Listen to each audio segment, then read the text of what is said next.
ಸಾಗರ ಪ್ರವಾಹಗಳು ocean currents 8ನೇ class social science page 69 ಭಾಗ 2 ಫಸ್ಟ್ PUC ಭೂಗೋಳಶಾಸ್ತ್ರ ಪೇಜ 87 ಸಾಗರದ ನೀರು 3 ಚಲನೆಯನ್ನು ಒಳಗೊಂಡಿದೆ. ಒಂದನೇದು ಅಲೆಗಳು, ಎರಡನೇದು ಪ್ರವಾಹಗಳು, ಮೂರನೇದು ಉಬ್ಬರವಿಳಿತ. ನಿಶ್ಚಿತ ದಿಕ್ಕಿನಲ್ಲಿ ನಿರಂತರವಾಗಿ ಹರಿಯುವ ಸಾಗರದ ಮೇಲ್ಮೈ ನೀರನ್ನು ಪ್ರವಾಹ ಎಂದು ಕರೆಯುವರು. ಸಾಗರದ ನೀರಿನ ಪ್ರಮಾಣವು ಒಂದು ನಿರ್ದಿಷ್ಟ ದಿಕ್ಕಿನಲ್ಲಿ ಚಲಿಸುವುದೇ ಸಾಗರ ಪ್ರವಾಹವಾಗಿದೆ. ಅತಿ ವೇಗದಲ್ಲಿ ಚಲಿಸುವ ಸಾಗರದ ನೀರನ್ನು ಪ್ರವಾಹಗಳು ಎನ್ನುತ್ತಾರೆ.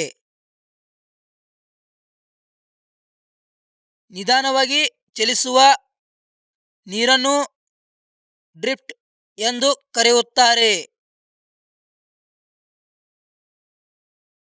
ಸಾಗರ ಪ್ರವಾಹಗಳಲ್ಲಿ 2 ವಿಧಗಳು. ಒಂದನೇದು ಉಷ್ಣ ಸಾಗರ ಪ್ರವಾಹಗಳು, ಎರಡನೇದು ಶೀತ ಸಾಗರ ಪ್ರವಾಹಗಳು. ಒಂದನೇದು ಉಷ್ಣ ಸಾಗರ ಪ್ರವಾಹಗಳು ಸಮಭಾಜಕ ವೃತ್ತ ಪ್ರದೇಶದಲ್ಲಿ ಪ್ರಾರಂಭವಾಗಿ ಉಪ ಧ್ರುವೀಯ ಪ್ರದೇಶ ಕಡೆ ಹರಿಯುತ್ತವೆ. ಶೀತ ಪ್ರವಾಹಗಳು ಧ್ರುವ ಪ್ರದೇಶದಲ್ಲಿ ಆರಂಭವಾಗಿ ಸಮಭಾಜಕ ವೃತ್ತದ ಕಡೆಗೆ ಹರಿಯುತ್ತವೆ.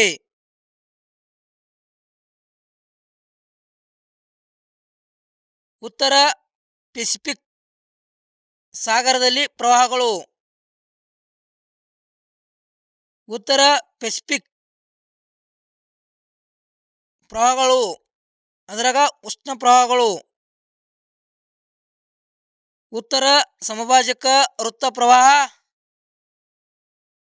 ಎರಡನೇದು ಕ್ಯುರೋಶಿಯೋ ಪ್ರವಾಹ. ಕ್ಯುರೋಶಿಯೋ ಪ್ರವಾಹ ಎಂಥ ಪ್ರವಾಹ? ಉಷ್ಣ ಪ್ರವಾಹ.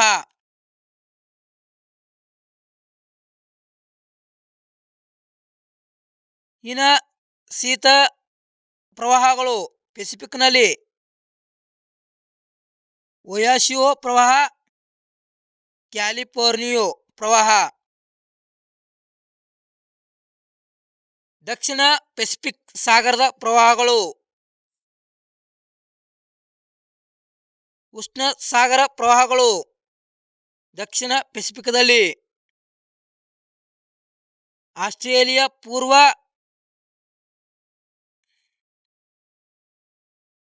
ದಕ್ಷಿಣ ಪೆಸಿಫಿಕ್ ಸಾಗರದಲ್ಲಿ ಶೀತ ಸಾಗರ ಪ್ರವಾಹಗಳು. ಒಂದನೇದು ಪೆರು ಅಥವಾ ಹಂಬೋಲ್ಟ್.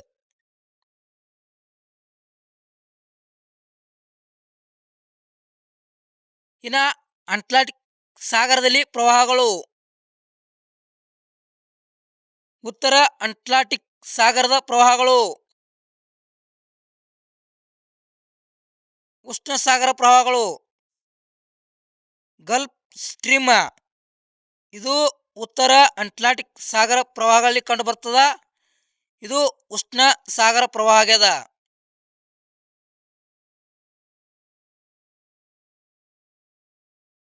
ಕ್ಯಾನರಿ,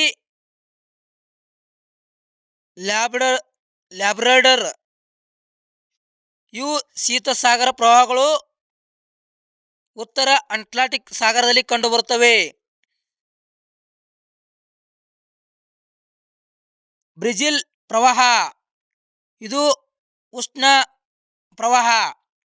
ದಕ್ಷಿಣ ಅಂಟಾರ್ಟಿಕಾದಲ್ಲಿ ಕಂಡುಬರುತ್ತದೆ. ಫಾಲ್ಕ್ಲ್ಯಾಂಡ್ ಬೇಗುಲ್ವಾ ಇವು ಶೀತಸಾಗರ ಪ್ರವಾಹ ದಕ್ಷಿಣ ಅಂಟಾರ್ಟಿಕಾದಲ್ಲಿ ಕಂಡುಬರುತ್ತವೆ.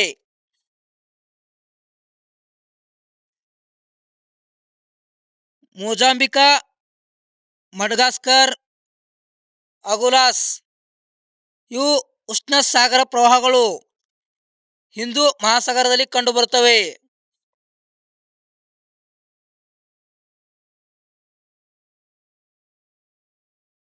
ಪ್ರಮುಖ ಮೀನುಗಾರಿಕೆ ಪ್ರದೇಶಗಳು ಹೊನ್ನು ಕೊಡೈಕೊ ಮೀನುಗಾರಿಕೆ ಪ್ರದೇಶಗಳು, ಕ್ಯುರೋಶಿಯೋ ಉಷ್ಣಸಾಗರ ಪ್ರವಾಹ ಮತ್ತು ಓಯೋಸಿಯೋ ಶೀತಸಾಗರ ಪ್ರವಾಹಗಳು ಸಂಧಿಸುವ ಪ್ರದೇಶದಲ್ಲಿ. ಜಪಾನ್. ಎರಡನೇದು ಗ್ರಾಂಡ್ ಬ್ಯಾಂಡ್ ಡಲ್ಪ್ ಸಿ ಉಷ್ಣಸಾಗರ ಪ್ರವಾಹ ಮತ್ತು ಲ್ಯಾಬ್ರಡರ್ ಶೀತ ಸಾಗರ ಪ್ರವಾಹಗಳು ಸಂಧಿಸುವ ಪ್ರದೇಶದಲ್ಲಿ. ನ್ಯೂಫೌಂಡ್ಲ್ಯಾಂಡ್ ಕೆನಡಾ. ಡಾಗ್ಲರ್ ಬ್ಯಾಂಕ್ ಉತ್ತರ ಸಮುದ್ರದಲ್ಲಿ ಯುರೋಪ್. ಸಾಗರ ಪ್ರವಾಹ ಉಂಟಾಗಲು ಕಾರಣಗಳು ಭೂಮಿಯ ದೈನಂದಿನ ಚಲನೆ, ನಿರಂತರ ಮಾರುತಗಳು, ಉಷ್ಣಾಂಶದ ವ್ಯತ್ಯಾಸ, ಲವಣತೆಯಲ್ಲಿ ವ್ಯತ್ಯಾಸ, ಸಾಗರದ ನೀರಿನ ಸಾಂದ್ರತೆ, ಸಾಗರದ ತಳದ ಭೂಸ್ವರೂಪಗಳು. ಸಾಗರ ಪ್ರವಾಹಗಳ ಮೇಲೆ ಪ್ರಭಾವ ಬೀರುವ ಅಂಶಗಳೆಂದರೆ ಭೂಮಿಯ ದೈನಂದಿನ ಚಲನೆ, ಉಷ್ಣಾಂಶ, ಮಾರುತಗಳು, ಲವಣತೆ, ಭೂಭಾಗಗಳ ಆಕಾರ.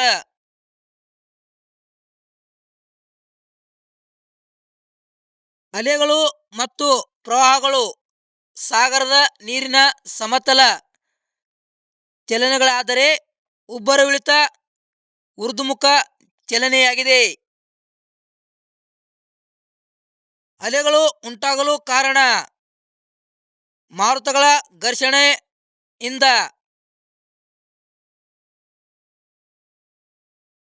ಅಲೆಗಳು ಎರಡು ಭಾಗಗಳನ್ನು ಹೊಂದಿವೆ: ಅಲೆಯ ಶಿಖೆ, ಅಲೆಯ ತಗ್ಗು. ಅಲೆಯ ತುದಿ ಭಾಗವನ್ನೇ ಶಿಖೆ ಎಂದು ಕರೆಯುವರು, ಅಲೆಯ ಕೆಳಮಟ್ಟವನ್ನು ತಗ್ಗು ಎಂದು ಕರೆಯುವರು. ಎರಡು ಶಿಖೆಗಳು ಅಥವಾ ತಗ್ಗುಗಳ ನಡುವಿನ ಸಮತಲ ಅಂತರವು ಅಲೆಯ ಉದ್ದ ಎಂದು ಕರೆಯುವರು. ಅದರಂತೆ ಶಿಖೆ ಮತ್ತು ತಗ್ಗುಗಳ ನಡುವಿನ ಊರ್ಧ್ವಮುಖವಾದ ಅಂತರವನ್ನು ಅಲೆಯ ಎತ್ತರ ಎಂದು ಕರೆಯುವರು.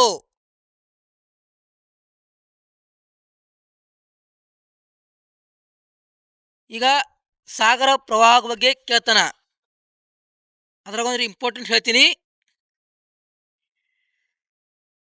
ಕ್ಯುರೋಶಿಯೋ ಸಾಗರ ಪ್ರವಾಹ ಇದು ಉಷ್ಣ ಸಾಗರ ಪ್ರವಾಹ ಪೆಸಿಫಿಕ್ನಲ್ಲಿ ಕಂಡುಬರುತ್ತದೆ.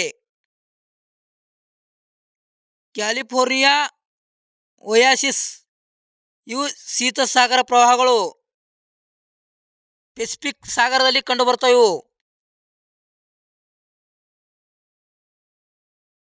ಪೆರು ಹೊಂಬಾಲ್ಟ್ ಇವು ಶೀತ ಸಾಗರ ಪ್ರವಾಹಗಳು ಪೆಸಿಫಿಕ್ದಲ್ಲಿ ಕಂಡುಬರ್ತವೆ.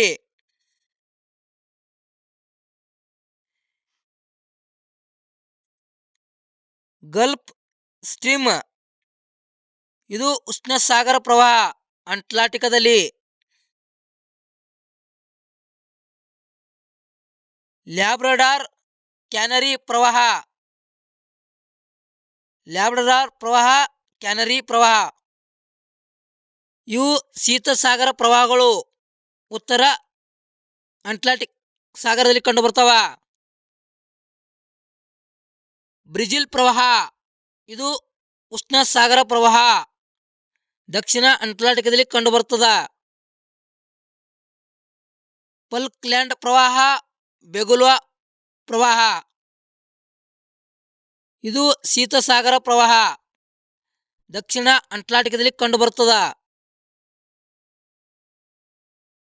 ಮೊಜಾಂಬಿಕ್, ಮಡಗಾಸ್ಕರ್, ಅಗುಲಾಸ್ ಇವು ಉಷ್ಣ ಸಾಗರ ಪ್ರವಾಹಗಳು ಉತ್ತರ ಹಿಂದೂ ಮಹಾಸಾಗರದಲ್ಲಿ ಕಂಡುಬರ್ತಾವು.